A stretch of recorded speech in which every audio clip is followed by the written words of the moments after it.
para nós estarmos juntos. Quem sabe até lá na congregação eu arrastar vocês para lá. Os irmãos acharam? Eu falei que isso. Os irmãos estão ouvindo aí? Estão conseguindo ouvir? Está conseguindo ouvir? Lucas capítulo 5, a partir do versículo 33. Diz assim: disseram-lhe então eles: por que jejuam muitas vezes os discípulos de João, que fazem oração como também os dos fariseus, mas os teus comem e bebem? E ele lhe disse: podeis vós fazer jejuar os convidados das bodas, quando o esposo está com eles? Dias virão, porém, que o esposo lhe será tirado, e então naqueles dias jejuarão. E diz-lhes também uma parábola: ninguém tira um pedaço de uma veste nova para coser ou costurar em uma veste velha, pois romperá a nova, e o remendo não combina com as vestes velhas. Ninguém põe vinho novo em odres velhos, de uma sorte o vinho novo romperá os odres, e entornar-se-á ou derramar-se-á o vinho, e os odres se estragarão. Mas o vinho novo deve ser posto em odres novos, e ambos juntamente se conservarão. E ninguém tendo bebido o velho quer logo o novo, porque diz: melhor é o velho. Até poder sentar e Deus venha falar as nossas orações de uma forma clara, muito simples. Amém? Quantos podem dizer amém? Amém. Se a mensagem for um pouco grande, nós vamos se entristecer? Não. Se a mensagem for uma mensagem de motivação, os irmãos vão gostar? Vão. Eu creio que vão. Porque vindo de Deus, a Bíblia diz que aquele que Deus enviou fala as palavras de Deus, porque Deus não nos dá um espírito por medida. E eu vim aqui, vou trazer uma mensagem da parte de Deus. Eu estava no carro, nós pegamos um Uber, eu vim orando a Deus. Tinha saído do trabalho cerca de 6 horas da noite. Eu percebi que a BR estava engarrafada, eu vi o coração urbana, e eu estava perguntando a Deus: Deus, qual a mensagem, qual a tua palavra para o teu povo hoje? Porque devido à correria, devido às atividades, eu não tive um tempo que eu gosto de reservar para poder meditar na palavra. E Deus ele colocou essa palavra no meu coração, que é Lucas capítulo 5, que Jesus ele discursa com o discípulo, ele ensina o discípulo, e também é questionado por um comportamento que os discípulos deles adotaram, que não entrava na cabeça dos que interrogou ele. Porque observe que nós começamos a leitura, Jesus sendo interrogado o porquê que o discípulo dele, ao se alimentar, não lavava as mãos, não higienizava as mãos, ou melhor dizendo, não jejuava, não fazia jejum. E Jesus ele mete um assunto no meio que realmente tem lógica, porque ninguém vai para uma boda, ou seja, para um casamento em jejum, porque todos sabem que depois da parte da cerimônia, automaticamente ou de forma normal, tem-se o que? Os comes e bebem. Agora imagine, você vai para um casamento em jejum, ou todo público, imagine que essa igreja aqui lotada estivesse tendo um casamento, depois do casamento, na hora da confraternização, todo mundo em jejum, buffet, ninguém tocaria, ninguém beberia nada. E Jesus ele traz esse paralelo dizendo: olha, enquanto o noivo está na festa, está nas bodas, então não necessita de jejum, ou seja, enquanto estiver no meio dele, não necessitará se abrir jejum, mas vai chegar um dia em que o noivo será tirado, ou seja, chegará o dia que eu morrerei, me ausentarei, e aí sim eu recomendo que vocês se abram jejum e oração. Só que Jesus se emenda com uma parábola que, se a gente ler de forma rápida, dá a entender que parece que não tem nada a ver com o tema do assunto, porque ele traz uma parábola de duas situações. A parábola, ele fala do remendo de pano velho, ele sendo costurado em umas vestes novas, e o remendo de um pano novo sendo costurado em uma veste velha, e um odre velho recebendo vinho novo, para poder confrontar a conversa de cima. Eu falei, meu Deus, o que é que o Senhor quer passar? O que o Senhor queria passar para os discípulos? Se o assunto de cima está falando de jejum, está falando de consagração, de separação, e logo abaixo o Senhor traz essa parábola que parece que não tem nexo, parece que não tem lógica nenhuma. Se dizer que ninguém pode deitar vinho novo em odre velho, ninguém pode deitar um conteúdo novo em um recipiente velho, porque ele diz, porque se o recipiente velho receber o conteúdo novo, ele vai romper, vai explodir, vai se estragar e vai desperdiçar o vinho. Os irmãos sabem que a Bíblia, eu particularmente, para mim, o livro de manual de vida para mim é a Bíblia Sagrada, mas eu não abro mão de aprender com alguém que sabe mais do que eu, ou até mesmo pesquisar na internet alguma coisa que aqui eu não entendi, porque eu desafio qualquer um dizer que já leu toda a passagem bíblica e nunca se confrontou com uma dúvida. Vai dizer para mim que você já leu todo o livro de Apocalipse e conseguiu entender todo? Eu tenho 22 anos que sirvo a Deus e tem passagens na Bíblia que eu ainda não tive compreensão, eu ainda não tive discernimento. E o que é que eu faço? Eu pergunto a alguém que sabe mais. Ou eu busco em fontes alternativas, um livro, um vídeo, um estudo, eu procuro me aprofundar para poder entender o porquê daquela fala. E a mecânica é simples, por incrível que pareça. Porque quando você deita vinho novo em odre, irmão, é uma mochila, um recipiente de couro. Não é um vaso de barro nem de madeira, é um recipiente de couro que quem já assistiu filmes épicos ou medieval deve ter se confrontado com alguma cena de alguém no deserto pegando aquela sacola de couro e bebendo água ou algum tipo de bebida. Quem já viu isso faça assim? Aquilo é odre. Agora, por que o odre pode se romper com vinho novo, um odre velho? Porque o odre velho, ele está ressecado. Ele perdeu o quê, pastor? Perdeu elasticidade, perdeu flexibilidade. Ele não é flexível. Por quê? Porque é um couro seco, é um couro ressecado, automaticamente ele perde flexibilidade. E quando você deita um vinho, a tendência de um vinho novo é entrar em estado de fermentação. O que é fermentar? É ganhar volume. Se deitar vinho novo em odre velho, o vinho vai fermentar e o odre velho não terá flexibilidade, não terá elasticidade suficiente para inchar e conter o conteúdo novo que recebeu.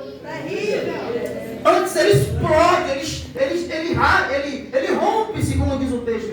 E o vinho novo se diz perdiz. Aí quando eu vi isso, eu entendi que o odre velho aqui são as pessoas que questionou Jesus e não entendia por que o discípulo não abria jejum. Jesus disse, vocês não podem entender. Por quê? Porque a vossa mente está ressecada. A vossa mente já perdeu elasticidade. Vocês têm mente fechada. Então esse conteúdo, esse tema, esse assunto está fora da sua alçada. Você não tem condição de entender algo novo. Por quê? Porque a vossa mente está engessada. Vocês não vão suportar. É como botar vinho novo em odre velho. Vocês ficam na sua vida, na mesmice, preso na doutrina do homem, preso nos costumes, preso na cultura, preso nos vossos orgulhos, porque evangelho, a palavra já é bem clara, boas novas de salvação. Evangelho não é para qualquer um. Evangelho não é para mente fechada. É para a pessoa que aceita, recebe a mensagem, entende a mensagem e está disposto a mudanças. Glória a Deus. Glória a Deus. Para a minha vida mudar por fora, eu tenho que mudar por dentro. Para que algo novo aconteça ao meu entorno, para que algo novo aconteça ao meu redor, eu tenho que receber um conteúdo novo para que haja mudança interna, para que essa mudança interna ela reflita na minha vida externa. Aleluia! Mas tem pessoas que têm a mente fechada. Eu conheço um bocado que é assim. Eu conheço um bocado que diz assim: eu nasci assim, eu fui educado assim, e eu vou continuar assim. E a sua vida vai continuar assim. Porque você não está disposto à mudança. E nós somos falhos, nós somos compatíveis a erros, nós somos passivos a falhas. E a proporção que o tempo passa a nós, num ciclo natural de vida, o normal seria a proporção que o tempo passar, nós aprendemos com os nossos erros e com os nossos acertos. Deus terrível. Só que tem gente que não cansa de errar. Por quê? Porque é mente fechada. Aqui eu começo a ministrar para você, e é por isso que eu gosto desse clima assim, porque eu entendo que o silêncio, às vezes, não é sinal de que a mensagem está ruim. É sinal de que alguém está ouvindo, está refletindo o que está sendo dito. Porque para mim, um ambiente assim, meu pastor, é mais favorável para mim do que às vezes um ambiente onde há muito barulho, onde há muito movimento e nada se compreende e nada se entende daquilo que está sendo dito. Glória a Deus. Deus, Ele quer que eu avance. Ele quer que eu avance estágio na minha vida. Ele quer que eu mude páginas da minha vida. Ele quer que provas da minha vida que já tem anos, ela seja passada, a folha, eu enfrente desafios novos. Eu enfrente barreiras novas, obstáculo novo. Porque é muito fácil, seria muito fácil para mim. Eu vim aqui dizer, receba algo grande da parte de Deus. Automaticamente os irmãos receberiam, levantariam as mãos e diziam: eu recebo em nome de Jesus. Mas seria muito mau caratismo meu, ou muita falta de fidelidade para com a palavra, de não dizer para você que para coisas grandes acontecerem na minha vida, desafios grandes vai ter que vir também. Todo mundo quer algo grande, mas nem todos querem grandes desafios. Acompanhe comigo o mesmo capítulo do livro de Lucas, no capítulo 5. A partir do versículo 1.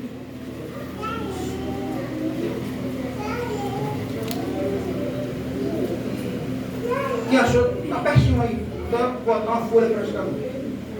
Diz assim: aconteceu que apertando a multidão, para ouvir a palavra de Deus, estava ele, Jesus, junto ao lago de Genazaré, e viu estar 2 barcos junto à praia, e os pescadores, havendo descido deles, dos barcos, estavam lavando as redes, já tinham findado a sua jornada, o seu dia de trabalho.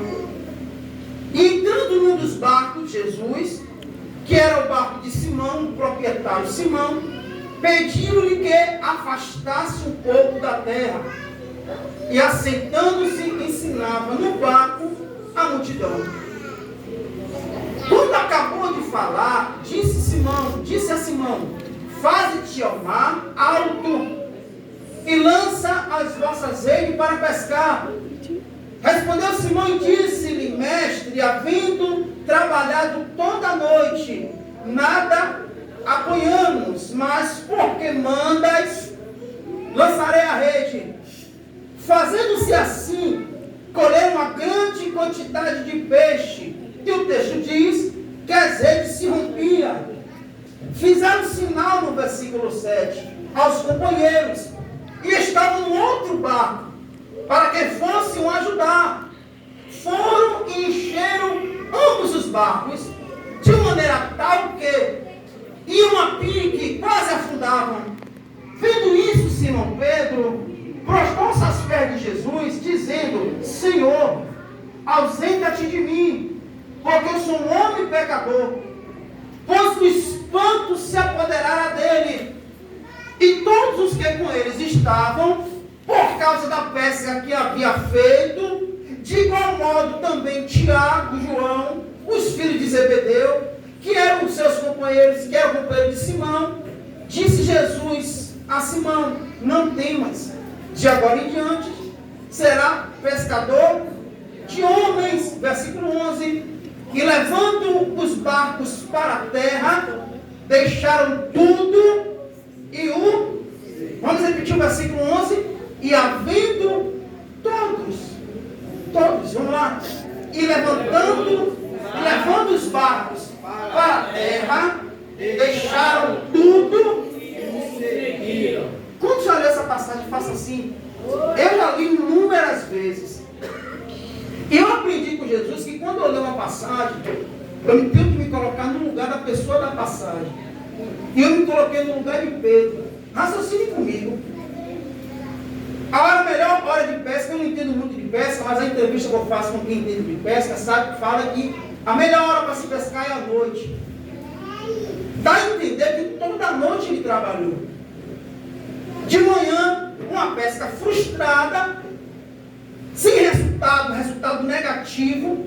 De manhã cedo ele está lavando a sua ferramenta de trabalho, que é a azeite, limpando azeite, para poder voltar para casa e trazer esse balanço negativo para sua esposa, porque ele tinha esposa. Jesus orou pela sogra dele.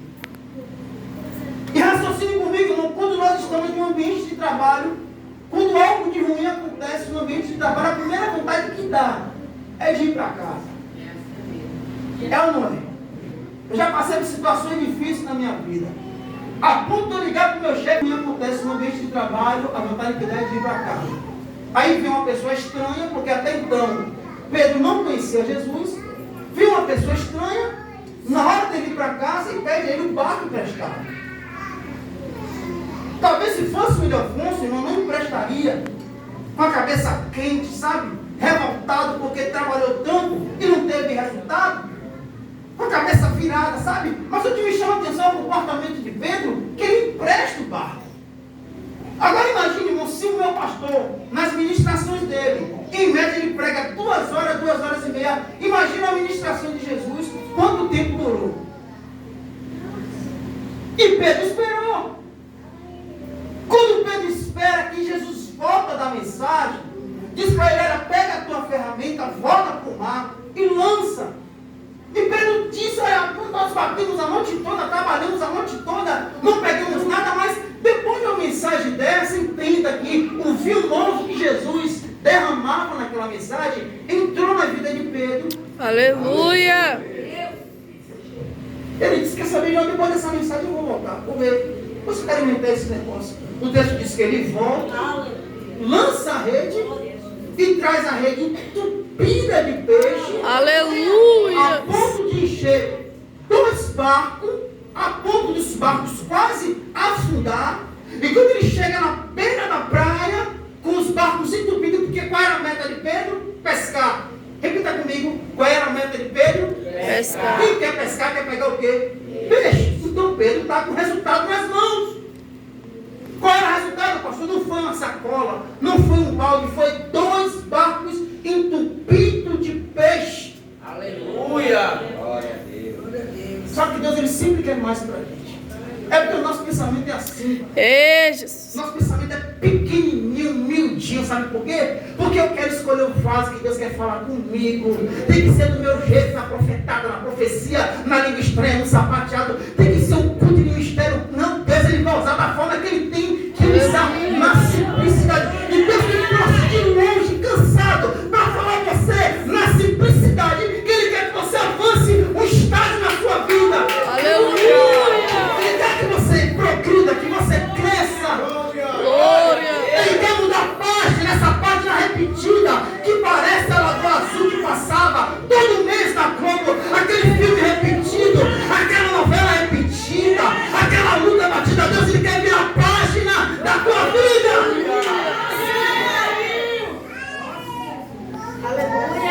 E Jesus fala assim para Pedro, olha, largue tudo aí, rapaz.